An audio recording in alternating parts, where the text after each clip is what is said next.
कोशिश करते हैं कि कहीं हम गलत तथ्य ना रखें, कहीं हम मर्यादा भंग ना करें।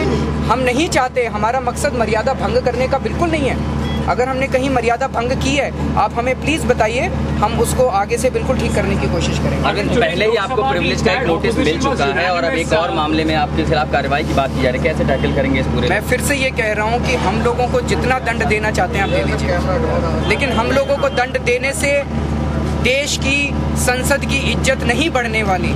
देश की संसद की इज्जत तब बढ़ेगी जब भ्रष्टाचार के खिलाफ एक सख्त जन लोकपाल कानून आएगा। देश की संसद की इज्जत तब बढ़ेगी जब दोषी जिनके ऊपर आपराधिक मामले चल रहे हैं उनको संसद के बाहर किया जाएगा। देश की संसद की इज्जत तब बढ़ेगी जब इसके अंदर कुर्सियां और माइक फेंकने बंद किए जाएंगे। देश की संसद की इज्जत तब बढ़ेगी जब इसके अंदर बिलों को फाड़ना बंद किया जाएगा।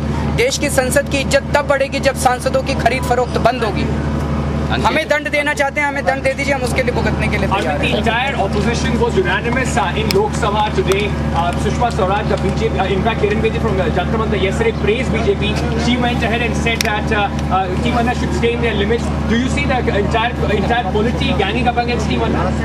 That is exactly what I am saying. I would urge all the politicians to do a little amount of introspection. They are all targeting us. Targeting us will not solve the problem. The problem has become very deep. The problem is real. They should realize the problem and they should try to find the solutions to it. Another scam today, General VK Singh said that he was somebody tried to bribe him. Again, a demand for the Lokpal also. हम general VK Singh के struggle का समर्थन करते हैं पूरा।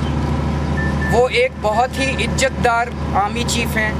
उन्होंने भ्रष्टाचार के खिलाफ लड़ाई लड़ी और भ्रष्टाचार के खिलाफ उन्होंने ऐसी लड़ाई लड़ी जिसकी वजह से कई मामले सामने आए और हमें ये लगता है उसी वजह से शायद उनको टारगेट किया गया। जनरल VK सिंह अगर आर्मी चीफ इस देश के खड़े होकर कहते हैं कि किसी ने 14 करोड़ रुपए की रिश्वत मुझे ऑफर की, तो एक ये बहुत ही संगीन मामला है।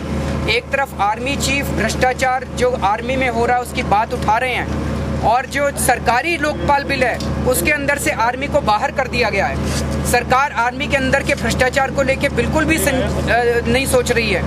और दूसरी तरफ कि अगर हमारे देश के आर्मी चीफ को ये बात कहनी पड़ रही है और सरकार ने वो मामला, अब उसकी जांच कौन करेगा? उसकी जांच CBI करेगी। CBI तो इन्हीं लोगों के कंट्रोल में है। CBI जो रिपोर्ट देगी 5-6 महीने के बाद, वो आप हमसे आज ही सुन लीजिए। CBI तो यही कहेगी कि जनरल VK सिंह ने ठीक नहीं बोला, गलत बोला। वो तो उन्हीं के रिपोर्ट तो पहले लिखी जा चुकी है। The outcome is already decided. In English. So all the time say